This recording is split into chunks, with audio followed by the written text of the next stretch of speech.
আশুরা মানে 10ম দিন, এটা মুহররমের 10 তারিখ আমরা ধরে থাকি। তো এই দিনটা ঐতিহাসিকভাবে কোরআন সুন্নাহর আলোকে একটা ফজিলতপূর্ণ দিন, একটা বরকতময় দিন। এমনকি আমাদের নবী করিম সাল্লাল্লাহু আলাইহি ওয়াসাল্লামের উপরে দ্বিতীয় হিজরিতে সিয়াম ফরজ হওয়ার আগ পর্যন্ত এই আশুরার 10 তারিখ সিয়াম পালন করা ফরজ ছিল। কি ছিল বলেন? ফরজ ছিল। আমরা জানি যে আমাদের উপরে বর্তমানে যে শরীয়ত আমরা পালন করি, এটার মধ্যে মাহে রমাদানের 29 অথবা 30টি সিয়াম পালন করা আমাদের জন্য কি ফরজ। কিন্তু এই 29-30 সিয়াম ফরজ হওয়ার আগ পর্যন্ত নবী করিম সাল্লাল্লাহু আলাইহি ওয়াসাল্লাম আশুরার দিনের সিয়াম তিনি ফরজ হিসেবে পালন করতেন। তো নবী করিম সাল্লাল্লাহু আলাইহি ওয়াসাল্লাম যখন মক্কায় ছিলেন, মক্কার লোকেরাও এই দিন সিয়াম পালন করত এবং মক্কার যে কাবা বাইতুল্লাহ, এই কাবার গিলাফ পরিবর্তন করত মুহররমের 10 তারিখ আশুরার দিন সিয়াম পালন করত এবং কাবার গিলাফ পূরণ করতেন। নবী করিম সাল্লাল্লাহু আলাইহি ওয়াসাল্লাম মক্কায় থাকা অবস্থায় এই দিন সিয়াম পালন করেছেন। যখন তিনি মক্কা থেকে হিজরত করে 622 খ্রিস্টাব্দে মদিনায় গেলেন, মদিনায় যাওয়ার পরে দেখলেন মদিনার অধিকাংশ অধিবাসী সংখ্যাগরিষ্ঠ লোক হলো আহলে কিতাব, ইহুদি এবং খ্রিস্টান। আউস খাজরাজ গোত্রের অধিকাংশ লোক ছিল ইহুদি এবং খ্রিস্টানদের আওতাভুক্ত। তো ইহুদি খ্রিস্টানেরা সবাই ছিল আহলে কিতাবদের অনুসারী, কেউ ছিল হুবহু, কেউ ছিল একটু বিকৃত। যার কারণে মক্কার তুলনায় মক্কায় পৌত্তলিক ছিল, মুশরিক ছিল, ইব্রাহিম আলাইহিস সালাতু ওয়াস সালামের হানিফ সম্প্রদায়ের কিছু লোক ছিল। কিন্তু মক্কার তুলনায় মদিনায় আহলে কিতাবদের অনুসারী বেশি ছিল। যার কারণে এই মুহররমের 10 তারিখটা মদিনায় গিয়ে দেখে আনন্দ উৎসবের সাথে পালিত হয়। তখন নবী করিম সাল্লাল্লাহু আলাইহি ওয়াসাল্লাম ইহুদিদের কাছে জিজ্ঞাসা করলো, হাযাল ইয়াউম, এই দিনটা কি যে এই দিনে দেখি তোমাদের সিয়াম পালন করতে, আনন্দ উৎসব করতে, আল্লাহ পাক রব্বুল আলামিনের কাছে কৃতজ্ঞতা প্রকাশ করতে। তখন ইহুদিরা বলল, হাযা ইয়াউমুন আযীম, এটা একটি মহান দিন, এটা একটি খুশির দিন, এটা একটি মহা সুসংবাদের দিন।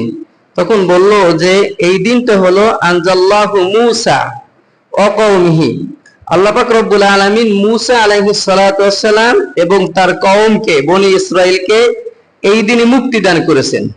ওয়া গাররাকা ফিরআউন ওয়া কওমাহু, এবং ফিরআউন এবং তার সম্প্রদায়, কিপ্তি সম্প্রদায়কে আল্লাহ পাক রব্বুল আলামিন এই দিনে ধ্বংস করেছেন।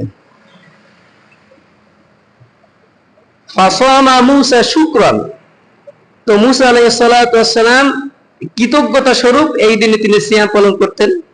তো আমরা যেহেতু মূসা আলাইহিস সালাতু ওয়াস সালামের অনুসারী, এজন্য নাসুমুহু, আমরা যেন সিয়াম পালন করি। তখন নবী করিম সাল্লাল্লাহু আলাইহি ওয়াসাল্লাম বললেন, ফাহাক্কু বিমূসা মিনকুম, যে আমরা তো মূসা আলাইহিস সালাতু ওয়াস সালামের কাছে হকের দিক থেকে, অধিকারের দিক থেকে। অতএব নবী করিম সাল্লাল্লাহু আলাইহি ওয়াসাল্লাম ফাসামাহু ওয়া আমারা বিসহাবিহি, তিনিও সিয়াম পালন করলেন এবং সাহাবীদেরকে সিয়াম পালন করার জন্য আদেশ করলেন। তো এটা দেখে অনেক মুনাফিকরা তখন বলা বলি করা শুরু করলো যে নবী মুহাম্মদ সাল্লাল্লাহু আলাইহি ওয়াসাল্লাম তিনি আহলে কিতাবদের অনুসারী হয়ে গেছেন। আমাদের বর্তমান সময়ে যেমন মুনাফিকদের বিভিন্ন চক্রান্ত বিভিন্ন সময় আমরা পতিত হই, তো নবী করিম সাল্লাল্লাহু আলাইহি সাল্লামের সময় মুনাফিকরা কি ছিল? তারা বলা বলি শুরু করলেন নবী মুহাম্মদ সে বলে ইসলামের কথাই, কিন্তু পালন করে কিসের? আহলে কিতাবরা 10ই মুহররম সিয়াম পালন করে। তো এরপরে এই ঘটনা যখন নবী করিম সাল্লাল্লাহু আলাইহি সাল্লামের কানে পৌঁছলে, তখন নবী করিম সাল্লাল্লাহু আলাইহি সাল্লাম 1 বছর হয়তো 2 বছর আগে তখন সাহাবীদেরকে বললো যে আল্লাহ পাক রব্বুল আলামিন যদি আমাকে হায়াতে তাইয়্যিবা দারাজ করে, তো আগামী মুহররমে আমি আরো একটা দিন সিয়াম বৃদ্ধি করব, হয় 9-10 অথবা 10-11 তারিখ সিয়াম পালন করব। কেননা বৈশিষ্ট্যের দিক থেকে, গুণগত দিক থেকে যদি পরিবর্তন করা না যায়, তাহলে বিধর্মীর একটা কাজ আর আমার ধর্মের কাজ সমান সমানই মনে হয়। সেজন্য তারা যেহেতু একদিন পালন করে, আমি নবী মুহাম্মদ আমার শরীয়তের মধ্যে আমি তোমাদেরকে আদেশ করতেছি আগামীতে তোমরা 2 দিন পালন করবা, 10কে কেন্দ্র করে আগে একদিন অথবা পরে একদিন। আল্লাহ সুবহানাহু ওয়া তাআলার মর্জিতে আল্লাহ রাসূল সাল্লাল্লাহু আলাইহি ওয়াসাল্লাম পরবর্তী আশুরার তিনি পাননি, তার আগেই নবী করিম সাল্লাল্লাহু আলাইহি ওয়াসাল্লাম আল্লাহ পাক রব্বুল আলামিনের ডাকে সাড়া দিয়ে চলে গেছে। তো এর থেকে দেখা যায় যে মুহররমের সিয়াম আমরা যারা পালন করব, আমরা 2টা পালন করাই আমাদের জন্য সুন্নাহ। কেননা নবী করিম সাল্লাল্লাহু আলাইহি ওয়াসাল্লাম ইহুদি এবং খ্রিস্টানদের বিরোধিতা প্রত্যেকটা পয়েন্টে করেছেন। আমরা এখন আদা জল খেয়ে যেটা চেষ্টা করি যে ইহুদি খ্রিস্টানদের অনুসরণ আমাদের মাথার চুল থেকে নিয়ে পা পর্যন্ত করব, আর নবী করিম সাল্লাল্লাহু আলাইহি ওয়াসাল্লাম তার আদর্শ ছিল যে ইহুদি খ্রিস্টানদের বিরোধিতা করা। এজন্য সিয়ামের দিক থেকে হোক, আকীদার দিক থেকে হোক, আমলের দিক থেকে হোক, যে কোনো দিক থেকে হোক, ইহুদিদের সঙ্গে কোনো কাজ তিনি সাদৃশ্যপূর্ণ করতেন না। সব সময় তিনি তাদের বিরোধিতা করে এই কাজগুলো করতেন। এবং ইহুদি এবং খ্রিস্টানদের জন্য প্রত্যেক রাকাত সালাতের মধ্যে আমরা এক প্রকারের বদদোয়া করি, গায়রিল মাগদুবি আলাইহিম ওয়ালাদ-দাল্লিন।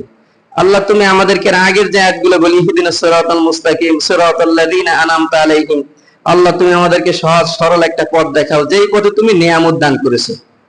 ওই পথ দেখাও না গায়রিল মাগদুবি আলাইহিম, যাদের উপরে তুমি গজব নাজিল করেছো, ওয়ালাদ-দাল্লিন, যাদেরকে তুমি পথভ্রষ্ট করেছো। ইহুদিদের উপর আল্লাহ গজব নাজিল করছে, খ্রিস্টানদেরকে পথভ্রষ্ট করছে। প্রত্যেক রাকাত সালাতে বলি তুমি ইহুদি এবং খ্রিস্টান লানত প্রাপ্ত গজব প্রাপ্ত দলের থেকে তুমি আমাদেরকে পরিত্রাণ দান করো। এটা নামাজের মধ্যে কি বলি, কিন্তু বাহিরে গিয়ে এদের সংস্কৃতি, এদের অনুষ্ঠান, এদের পোশাক, এদের কালচার, এগুলো আমাদের ভিতরে না নিতে পারলে আমাদের আর ভালো কি লাগে না। তো এই জন্য নবী করিম সাল্লাল্লাহু আলাইহি ওয়াসাল্লাম এই আশুরার দিনে সিয়াম পালন করতেন। আপনাদের অবগতির জন্য আরো একটু বলি যে আশুরার সিয়াম 30 দিন ফরজ হওয়ার আগ পর্যন্ত ছিল কি ফরজ।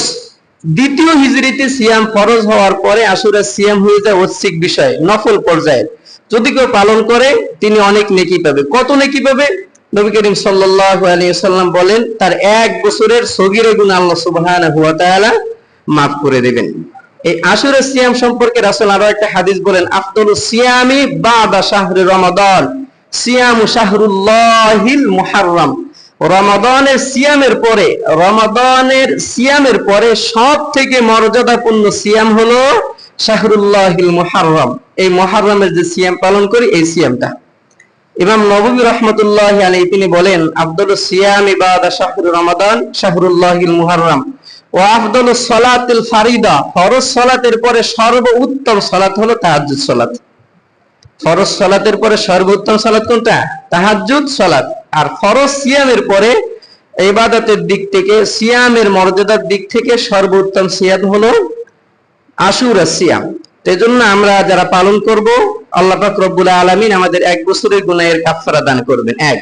আর দ্বিতীয়ত স্বাভাবিক যে নফল সিয়াম গুলো পালন করি তার থেকে অনেক গুরুত্বপূর্ণ আশুরার মুহররমের এই সিয়ামটা। আল্লাহ পাক রব্বুল আলামিন আমাদেরকে পালন করার তৌফিক দান করুক, আল্লাহুম্মা আমিন। কিন্তু আরেকটা বিষয় যেটা আমরা এই মুহররম মাস আসলে পরে আরেকটা বিষয় আমাদের সামনে চলে আসে, মুহররম মানে কারবালার একটা ঘটনা আমাদের সামনে চলে আসে। যেহেতু ইমাম হুসাইন রাদিয়াল্লাহু তাআলা আনহু তিনিও এই মুহররমের 10 তারিখ ইরাকের কারবালা প্রান্তরে তিনি শাহাদাত বরণ করেন। তো অত্যন্ত হৃদয় বিদারক একটা ঘটনা কি ওইখানে ঘটে, যার কারণে আমরা মুহররম এই শব্দটা আমাদের কানে পৌঁছাইলে এই আগের যত ফজিলত বলি না কেন, এগুলোর থেকে ইমাম হুসাইন রাদিয়াল্লাহু তাআলা আনহুর শাহাদাতের বিষয়টা আমাদের সামনে কি আগে চলে আসে।